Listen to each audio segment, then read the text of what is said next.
മാതാപിതാക്കൾക്ക് ഗുരുതരമായ വീഴ്ച വരുന്നുണ്ട് അവിടെ.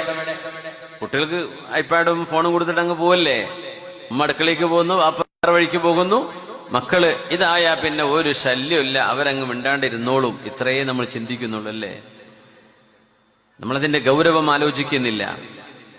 നമുക്കത് കൺട്രോൾ ചെയ്യാൻ കഴിയില്ലെങ്കിൽ അത് കൊടുക്കണ്ട, ലിമിറ്റ് ചെയ്യണം.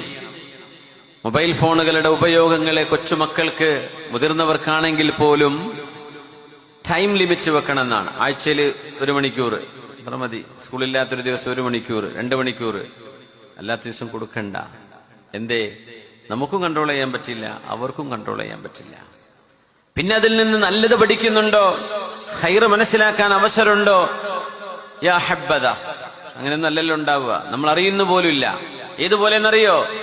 നമ്മളെ വീട്ടിലിങ്ങനെ വീടിന്റെ കൊലായിലിരിക്കുമ്പോഴേ 4-5 ആളുകൾ വന്നിട്ട് ചോദിക്കാണ്, നിങ്ങളെ കുട്ടീനെ ഞങ്ങളൊന്ന് നോയിക്കോട്ടെ, ഒരു 5-6 മണിക്കൂർ നിങ്ങൾ പോയിട്ട് നിങ്ങളെ പണിയൊക്കെ എടുത്തോളി, കിച്ചണിൽ പോയിക്കോളി, വാപ്പ തെങ്ങമ്മ കയറിക്കോ, കുട്ടീനെ ഞങ്ങൾ നോക്കിക്കോളാം എന്ന് നാടും ഊരും പരിചയമില്ലാത്ത 5-6 ആള് വന്ന് നിങ്ങളോട് ചോദിക്കുമ്പോ ആ ആൾക്ക് നിങ്ങളുടെ മക്കൾ നിങ്ങൾ കൊടുക്കുവോ? ഷാജാനോ ചെയ്യോ? ഇല്ല. അതുപോലെ ഇപ്പൊ ഈ ഐപാഡും മൊബൈലും കൊടുത്ത് ഏൽപ്പിക്കുക എന്ന് പറഞ്ഞാൽ അവരാരാണ് പിന്നെ നോക്കുന്നതെന്ന് നമുക്കറിയുന്ന പോലും ഇല്ല. പരിചയമില്ലാത്ത ആൾക്കാരുടെ കയ്യിലേക്ക് മക്കളെ ഏൽപ്പിക്കുന്ന പരിപാടിയാണ് ഈ പരിപാടി നമ്മൾ ചെയ്യുന്നത്. അതിലൂടെ സംഭവിക്കുന്നത് എന്താണെന്നറിയോ? നാണം മറക്കണം എന്ന് അള്ളാഹു മനുഷ്യന്റെ ബ്രെയിനിൽ സന്നിവേശിപ്പിച്ച മനുഷ്യന്റെ ഫിത്രത്തിന്റെ സന്ദേശം.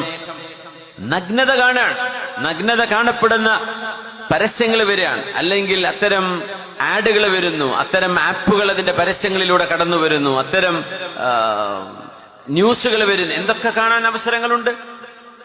കുട്ടിയുടെ മനസ്സിൽ നിന്ന് ഇത് കാണപ്പെടേണ്ടതാണ്, കുഴപ്പമൊന്നുമില്ല, ഇതിങ്ങനെ വെളിവാക്കിയാലും വല്ല തരക്കേടൊന്നും ഇല്ല എന്ന ഒരു തോന്നലെങ്കിലും നമ്മുടെ മക്കളുടെ മനസ്സിൽ വരുന്നില്ലേ? ഇത് നിങ്ങൾ ചെയ്യുന്ന തിന്മയാണ്, നിങ്ങൾ അല്ലാഹുവിന്റെ മുമ്പിൽ കുറ്റക്കാരാണ്. സ്വല്ലു അല നബി മുഹമ്മദിൻ വആലിഹി. اللهم صل على سيدنا محمد وعلى آل سيدنا محمد وبارك وسلم عليه